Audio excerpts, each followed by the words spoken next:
भरधाव कारची दुभाजकाला धडक बसून झालेल्या अपघातात 2 तरुणांचा मृत्यू झाल्याची धक्कादायक घटना नागपूरच्या कोराडी रोडवरच्या पांजरा परिसरात घडली। या अपघातापूर्वीचा कारमधला व्हिडिओ सोशल मीडियावर व्हायरल झालाय। जेवणानंतर 5 मित्र मध्यरात्रीच्या सुमारास कारमधून फेरफटका मारण्यासाठी बाहेर पडले।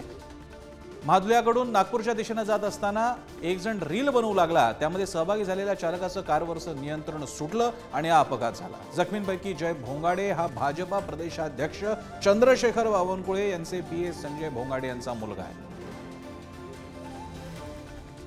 नागपूर रोडवर ही गाडी चालवत होते आणि त्यांनी मद्यपान जिथे केलं होतं तो स्पॉट पण त्या स्पॉटचे पंचनामा आणि इतर जे साहित्य होतं ते पण आम्हाला मिळालेलं आहे आणि त्या आधारावर आपली पुढच्या जे केस दाखल झाले त्याच्यात आता पुढची कारवाई आमची चालू आहे आणि कोण गाडी चालवत होतं ते पण निष्पन्न झालेलं आहे आणि ते सगळे जे एव्हिडन्स आहे याच्यामध्ये ते आम्ही घेतलेले आहे आणि त्या आधारावर आता पुढची आमची कारवाई चालू आहे।